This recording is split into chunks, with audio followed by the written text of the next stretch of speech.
So hello everybody, welcome to our YouTube channel.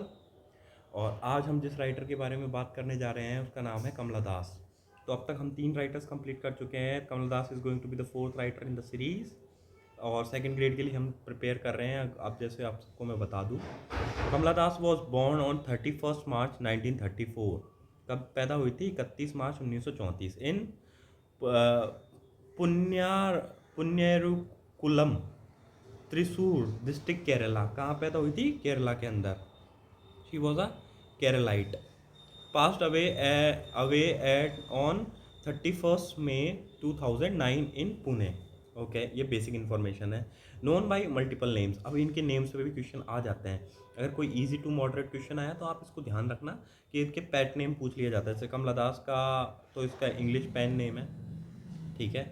Madhavi कुट्टी Malayalam pen name है, ठीक है। अब आप सब मुझे ये बताएंगे कमेंट बॉक्स में या फिर किसी भी तरीके से इंस्टाग्राम पे कि माइकल मधुसूदन दत्त का पेन नेम क्या है,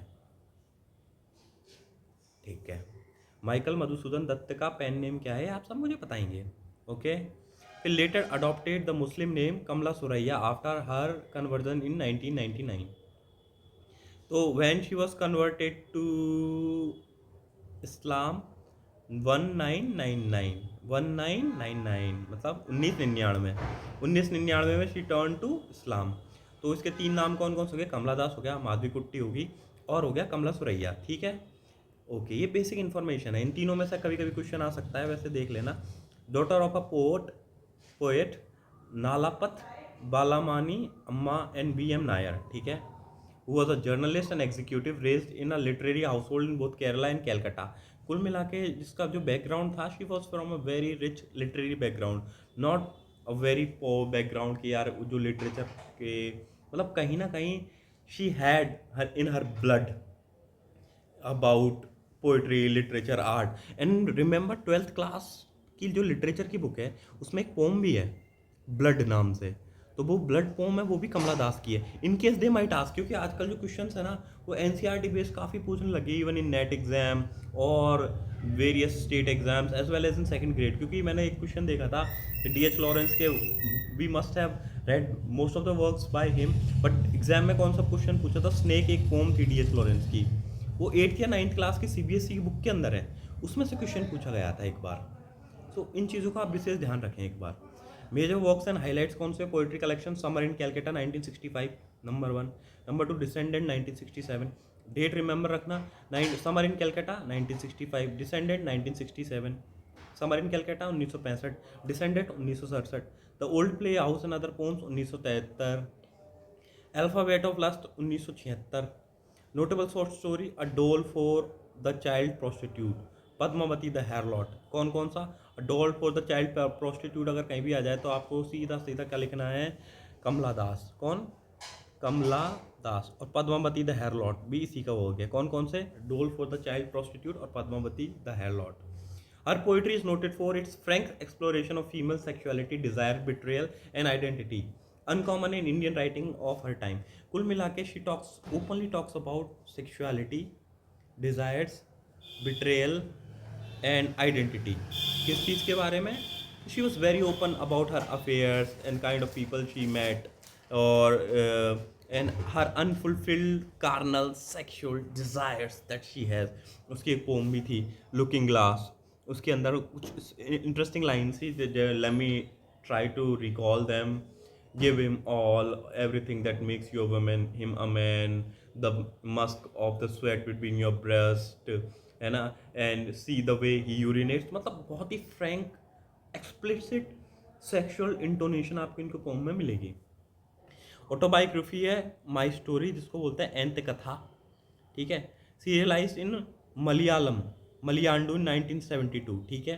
published in Malayalam 1973, then translated to English in 1976। तो उनकी कब my story was translated in English?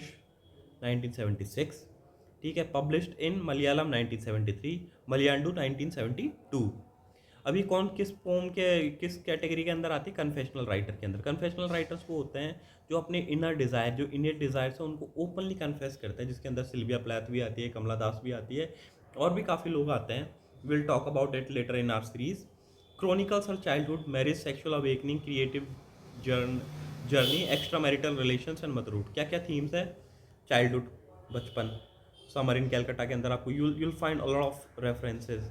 Marriage, she talks about her marriage, sexual awakening, her sexual carnal insatiating desires, creative journey, and extramarital relationship.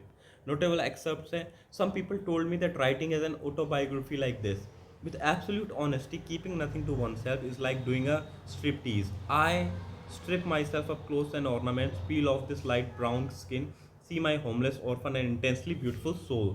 कुल मिला के she was open to nudity or exploring herself in every possible way. Okay, memorial quotations and excerpts हम अगर इसके पढ़े जिससे आपको एक आइडिया लगे किस तरीके की राइटर हैं. A poet's raw material is not stone और clay, it is her personality. कुल मिला के टॉक्स अबाउट द पर्सनैलिटी, है ना. एंड इसके लिए एक कोटेशन भी यूज हुई है, she does not know when to stop. Nissim Ezekiel ने कमला दास के लिए बोला है, she does not know when to stop. ठीक है. Society can well ask me how I could become what I became, ask the books who gave me the courage to be my self.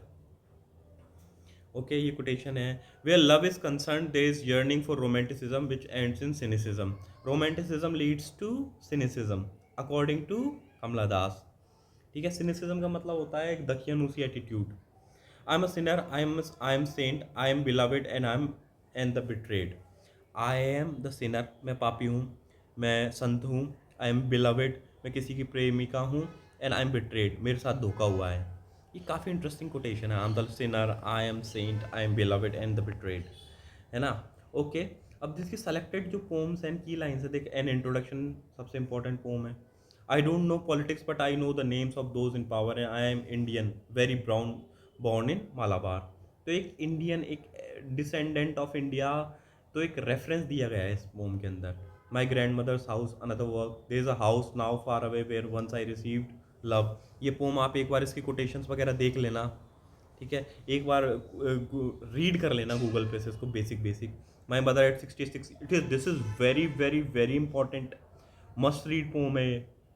My mother at 66, ये आपको 12th class के syllabus में मिलेगी. Driving from my parents home to Cochin last Friday morning, her face ashen like that of a corpse. Corpse का मतलब होता है मृत शरीर. The sunshine cat on desire and alienation. The sunshine cat इसका वर्क है which talks about desire and alienation. I been beaten by the great sun lizard, I must feed on darkness. Dance of the eunuch is another important work. Looking glass that I have already talk about. I am silver and exact. Autobiography है इसकी, moments from my story. ठीक है. तो ये important सारे works जितने भी मैंने बताए, ये सारे आपको पढ़ने हैं, याद करने हैं. और उसके अलावा, है ना, जो सारे फैक्टर्स मैंने आपको जितने भी बताए हैं उनको ध्यान रखते हुए 2-3 पोम्स इसकी देखनी है. एक तो डांस ऑफ द यूनिक्स, उसकी कोटेशंस देखनी है आपको. दूसरी आपको वर्क देखना है माई मदर एट 66. तीसरी देखनी है ब्लड. और उसके अलावा आपको देखनी है बेसिक एक बार कोशिश करना कि विकिपीडिया से, आपको वैसे तो मैंने 99% काफ़ी सारी चीज़ें बताई दी, बट मैं आपको ये बता रहा हूँ कि कितना भी मैं पढ़ा लूँ या कितना भी कोई भी टीचर पढ़ा ले कोई भी नोट्स, जब तक आप सेल्फ वर्क नहीं करोगे ना, self research, things won't be complete. And I believe in that pattern, जो कि मेरे एक मेंटर ने बताया है. गो read, search, research. It will make you a better researcher or better student. We are not here for spoon feeding, but to craft ourselves into excellent literature student. With this I end this lecture. Bye bye, have a nice time.